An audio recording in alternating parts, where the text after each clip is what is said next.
In the heart of East Africa, on a quiet morning that was supposed to be ordinary, the continent felt the ground tremble.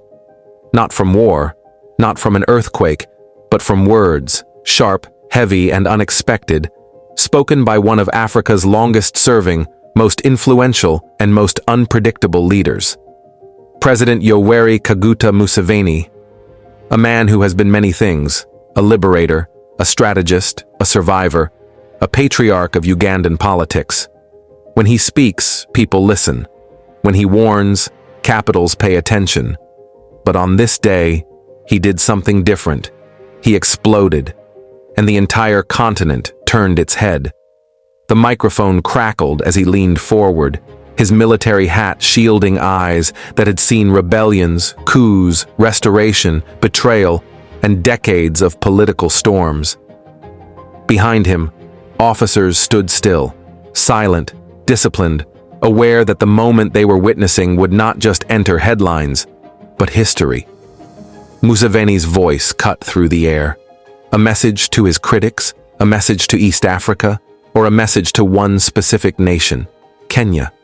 For weeks, social media had been buzzing with unease. Uganda's first son, General Muhoozi Kainerugaba, Museveni's bold, outspoken, and often controversial air, had once again ignited the region with a fiery statement online, a threat, an accusation, a declaration. General Muhoozi claimed he could march into Nairobi within days, an audacious jab that sent shockwaves across East Africa. It was supposed to be a joke, a provocation, a half-serious military boast. But the political climate was too fragile, too sensitive, too complex for such words to be ignored. Kenya reacted. Uganda reacted. Diplomats whispered. Media houses amplified it. And Muhoozi, as always, stood by his words. But this time, it wasn't the son's voice that set the continent on fire, it was the father's. President Museveni, after days of silence, finally addressed the storm swirling around his family, around his government, and around Uganda's place in East Africa. He did not defend. He did not apologize. He did not laugh it off. Instead, he delivered a message, deep, fierce, and loaded with meaning. Museveni declared that Uganda would not be threatened, not be undermined, and not be intimidated by anyone, friend or foe. And then, he said the words that froze the region. If Kenya thinks Uganda is weak, they will be shocked. Total war is not something we fear. The phrase echoed like a hammer hitting metal, loud, clear, and terrifying. Total war. Diplomats stiffened. Journalists replayed the clip again and again. Citizens across East Africa stared at their screens, trying to make sense of what they had just heard. Was Museveni issuing a warning? Was he responding to political tension? Or was this the protective reflex of a father defending a son who had crossed a line once too many? Museveni's speech spiraled into a blend of history, loyalty, and raw emotion.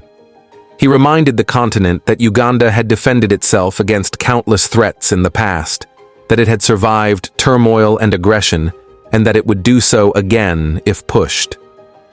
His tone carried the weight of a man who had led troops before many of his critics were born. A man who had fought in the bush, toppled regimes, and negotiated peace treaties across borders. A man who had built a military machine he believes no one should underestimate. Camera flashes erupted. The crowd fell silent. Even the wind outside seemed to pause as Museveni's voice rose, then softened, then hardened again.